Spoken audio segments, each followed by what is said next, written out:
आणि वेळात पुढच्या आणखीन एका महत्त्वाच्या बातमीकडे। जुलैच्या 15वड्यात सुद्धा राज्यातील बहुतांश भागामध्ये समाधानकारक असा पाऊस झालेलाच नाहीये। मध्य महाराष्ट्रातील काही भागात आणि मराठवाडा तसंच विदर्भातील बहुतांश भागात जुलैमधील सरासरीहून कमी पावसाची नोंद झाली आहे। पावसाची तूट अजूनही कायम आहे, त्यामुळे निम्मा महाराष्ट्र दुष्काळ सदृश स्थितीच्या सावटाखाली आहे। शेतकरीही चिंतेत सापडलाय।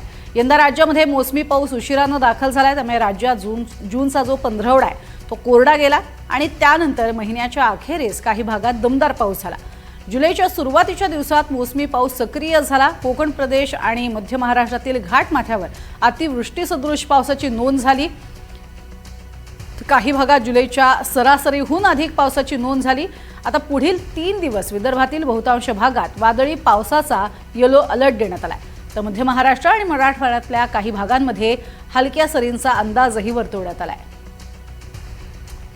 मात्र सगळ्यात महत्त्वाचा आणि मोठा मुद्दा हाच आहे की निम्मा महाराष्ट्र अजूनही कोरडा आहे।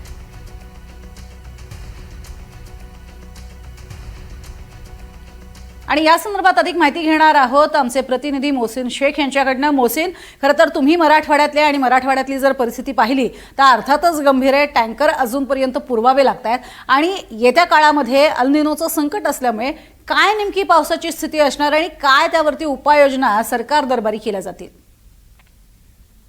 प्रज्ञा, नक्कीच अल निनोचं संकट आहे आणि त्याचे परिणाम आतापासूनच जाणवायला सुरुवात झाली आहे। जुलै महिन्याचा दुसरा आठवडा उलटला आहे आणि निम्मा महाराष्ट्र अजूनही कोरडा आहे।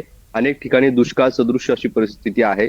ज्या जुलैच्या पहिल्या आठवड्यात सगळे महाराष्ट्रातले टँकर बंद व्हायचे, त्या महाराष्ट्रात अजूनही मोठ्या प्रमाणात टँकर सुरू आहे। एवढंच काय तर अनेक गावांचे प्रस्ताव अजून येताना पाहायला मिळतात की गावात टँकर सुरू करा, पिण्यासाठी पाणी नाहीये। त्यामुळे विदर्भ असेल किंवा मराठवाडा असेल, ह्या 2 विभागात सर्वाधिक पाणी टंचाई जाणवते। पाऊसच पडलेला नाहीये। उदाहरण द्यायचं म्हटलं तर लातूरचा जो मराठवाड्यातील कृषी विभागाचे 2 विभाग केले जातात, एक मराठवाड्यात, एक संभाजीनगर आणि एक लातूर। तर धाराशिव, नांदेड, बीड आणि धाराशिव, नांदेड, बीड असे हे 3-4 जे जिल्हे आहेत, त्या ठिकाणी 60 ते 70 अशी गावं आहेत की तिथे एक थेंब देखील पाऊस पडलेला नाहीये।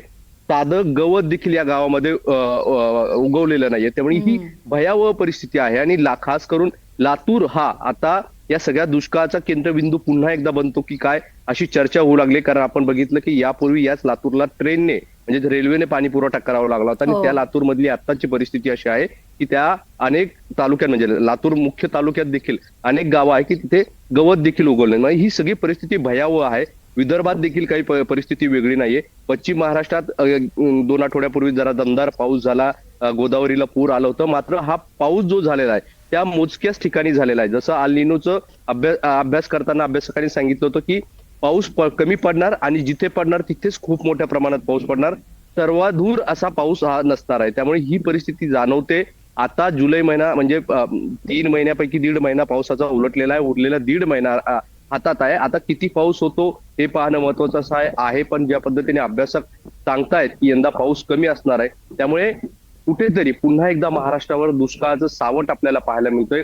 अनेक ठिकाणी आता काल कृषी विभागाने म्हणजे परभणीचे कृषी विद्यापीठाने एक पत्र काढलेलं आहे, त्यात त्यांनी देखील म्हटलेलं आहे आता 16 तारखेनंतर कापसाची लागवड करू नका।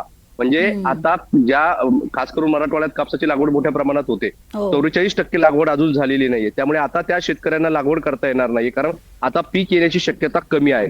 त्यामुळे हे भयावह चित्र आहे मराठवाडा, विदर्भ आणि इतर विभागात देखील।